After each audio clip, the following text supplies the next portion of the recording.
Bonjour à tous, bienvenue à cette visite guidée de la cité merveilleuse de Famagusta. Good morning, Kalimera, günaydın, καλώς ήρθατε. Anna est chypriote grecque, Orhan est chypriote turc. Ensemble, ils font découvrir à leurs compatriotes le patrimoine de l'île méditerranéenne, divisée depuis 1974 entre communautés turques au nord et communautés grecques au sud. Ce jour-là, ils accompagnent un groupe de chypriotes grecs dans la cité médiévale de Famagusta, au nord de l'île. Jadis la plus importante ville portuaire et commerciale de Chypre, elle témoigne d'un passé commun. Nous partageons cet héritage culturel depuis des temps reculés. Nous pouvons vivre ensemble et nous l'avons prouvé parce que les Chypriotes grecs et turcs ont déjà travaillé ensemble. Une prospérité commune, c'est l'un des espoirs que portent les négociations de paix. La réunification de Chypre pourrait notamment faire fleurir le tourisme. Mais ce n'est pas ce qui motive le plus Anna et Orhan. Nous ne le faisons pas pour le profit, pas pour gagner de l'argent, mais pour gagner notre avenir et pour construire un pays meilleur pour notre futur, pour nos enfants et nos petits-enfants. La visite se termine sur l'un des sites les plus emblématiques du conflit. Varosha, l'ancien quartier balnéaire de Famagusta. Sous surveillance de l'armée turque, il est à l'abandon depuis la fuite de ses habitants chypriotes grecs il y a plus de 40 ans. Il est interdit de filmer la cité fantôme de Varosha, symbole de la division de Chypre. En cas de réunification, elle pourrait devenir un emblème d'un nouvel âge d'or pour l'île. Andreas et Tcheren veulent y croire. Lui est chypriote grec, elle chypriote turque. Tous deux architectes, ils sont parmi les concepteurs d'un projet de reconstruction ambitieux, la transformation de Famagusta en écocité, qui pourrait, disent-ils, devenir un modèle de développement durable, mais aussi le fleuron de la réunification. Ça peut devenir une plateforme de civilisation et de commerce à la lisière du monde oriental.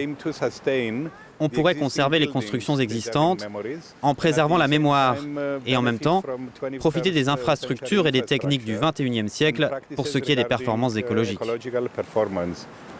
Ce projet donne voix aux nombreuses âmes qui sont enfermées ici et nous essayons de les faire revenir de l'autre côté de ce rideau irréel. Ces gens qui un jour ont vécu ici et qui veulent y vivre de nouveau. La moitié de leur âme est ici et la moitié de nos âmes est aussi vide parce qu'on nous empêche de nous réunir. Une réunification que les milieux d'affaires appellent aussi de leur vœu de part et d'autre de l'île.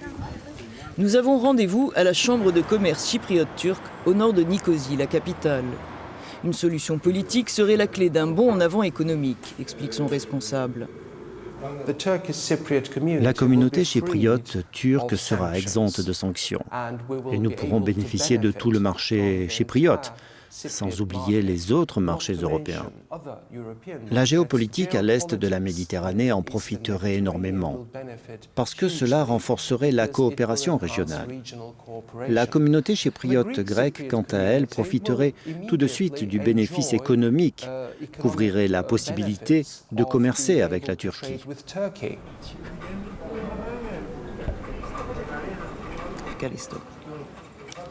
Il faut continuer à montrer patte blanche pour passer d'un côté à l'autre de l'île. Le commerce, quant à lui, est encore limité par ce qui est prévu par la réglementation dite de la ligne verte, juste derrière moi. Et pour l'instant, faute d'accord politique, ces échanges n'atteindraient pas même 10% de leur potentiel. Le dialogue existe depuis longtemps entre les entreprises des deux entités. Elles n'attendent que la levée des restrictions, souligne le responsable de la Chambre de commerce de la République de Chypre, au sud de Nicosie.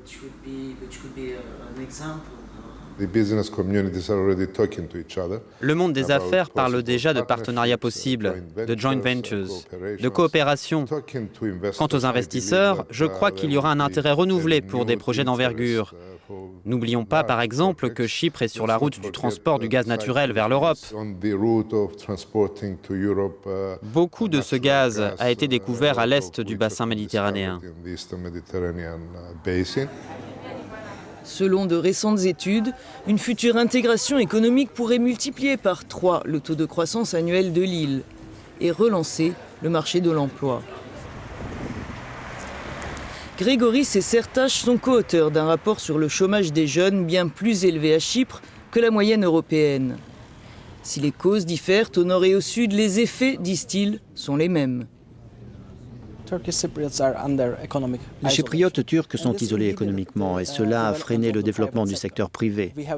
Nous avons de nombreux diplômés de l'université et nous avons très peu d'emplois à leur proposer.